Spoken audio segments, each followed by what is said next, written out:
Salut les amis, donc aujourd'hui je vais donner 7 points pourquoi SFR est mauvais. Alors, je me suis aidé d'une intelligence artificielle qui est, attendez je vais vous le dire, je l'ai juste devant les yeux, Next AI, c'est GPT 3.5, donc voilà. Donc pour commencer, on va parler de la qualité du service client. Alors oui, c'est vrai, SFR ont une réputation à avoir un service client pas très terrible. C'est vrai que des fois les attentes sont excessivement longues, les réponses sont excessivement longues. Les réponses sont en fait, on vous dit quand on vous rappellera, les réponses vous les avez jamais. Du coup, vous êtes coincé dans ce piège. Voilà. C'est vrai que et puis quand ils résoudent le problème, tant mieux. Mais des fois, il faut insister. Même en insistant, ils font venir des techniciens. Les techniciens ne sont pas forcément qualifiés pour résoudre le problème. Bon, à mon avis, maintenant avec la FIP, ça devrait changer un peu. Mais bon, ça reste toujours un opérateur pas évident pour le service client. La couverture mobile, alors... Donc, je sais pas pourquoi il me le met en défaut, parce que moi je suis client chez SFR la carte en format prépayé. Je trouve que le réseau est correct. Après, peut-être les gens ils trouvent le réseau peut-être moins bien, mais bon, moi je trouve qu'il marche bien. Alors, oui, si j'étais chez Orange à un moment, Orange est meilleur, Free un petit peu mieux que SFR, mais bon, ça joue vraiment à quelques pourcentages, à quelque chose près, quoi, mais je pense que si un opérateur aujourd'hui n'a pas de débit suffisant, tous les opérateurs n'ont pas assez de débit suffisant, à part si l'antenne relais elle est assez puissante. Donc la qualité du réseau, voilà, chez les opérateurs, ça dépend de l'antenne relais, comment elle est développée, mais je sais que SFR, j'ai jamais eu de problème de réseau. Juste, c'est vrai que la qualité des appels, parfois, est un peu à désirer. Voilà. Donc, le prix, bon, ça, je pense que SFR a augmenté comme des malades. C'est pour ceux qui ont perdu 1 million d'abonnés parce que ça devenait trop cher pour ce que c'était. C'est vrai que le prix est moins cher maintenant chez Uprice, les Barra, Soch, Red, Beninu. Red, non pas Red justement. Si, si, Red. Parce que c'est moins cher que SFR classique. Mais voilà, donc c'est vrai que Red a pas de service client.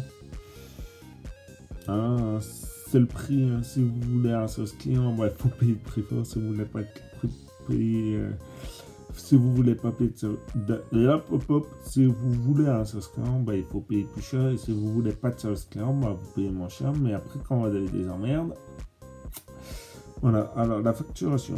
Alors oui, c'est vrai que ça, SFR facture des options automatiques comme Canal Plus, on vous dit ah ouais, on t'offre 6 mois de Canal Plus, et puis on rend compte, on facture un abonnement Canal Plus pour être engagé pendant 1 an et vous ne pouvez plus rien faire. C'est de l'arnaque, tout simplement. Les engagements, ouh là là, oui, c'est vrai que les engagements chez SFR,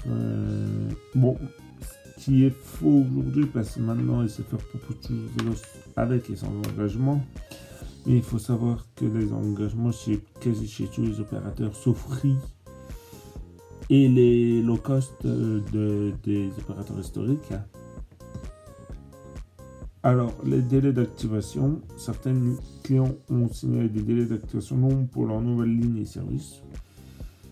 Alors oui, attendez, je vais vous montrer ce que sur quelle application j'ai, comme ça on sera fixé. Regardez, je sais pas si vous voyez quelque chose. Non, vous voyez rien du tout. Attendez, bougez pas. Je vais juste allumer la lumière.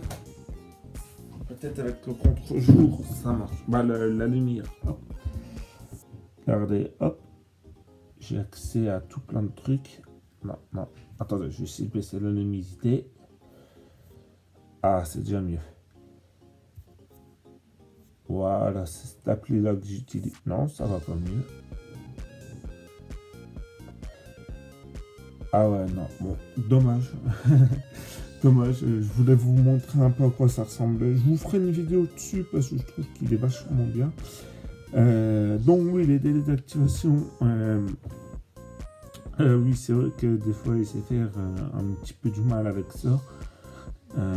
Notamment pour la fibre, des fois les rendez-vous sont assez longs.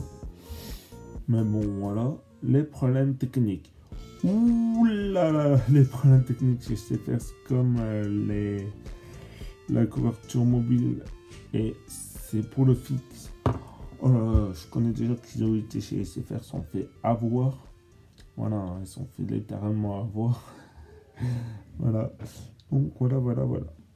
Donc, voilà. Bon, bah, moi, j'ai fini cette vidéo. J'ai rien d'autre à dire. SFR, voilà. D'ailleurs, en octobre 2023, SFR comptait 14 millions d'abonnés. Alors, c'est vrai que... Voilà, c'est vrai que SFR a eu du mal là, de ces derniers mois, ces dernières années. Donc, on doit plutôt être à 13-12 millions d'abonnés là actuellement. Ils ont perdu beaucoup d'abonnés. Donc, voilà. Bon, c'était jeu et site Android. Donc, n'hésite pas à t'abonner, à commenter, à liker. J'ai envie de... Attendez, il faut que je retrouve juste YouTube Studio pour vous remercier le nombre d'abonnés, 216 abonnés. On devient une petite communauté sympa. 216 abonnés depuis que je suis YouTube, j'aurais jamais cru. Donc voilà. Donc j'espère que cette vidéo t'aura bien plu, hein, et à la prochaine.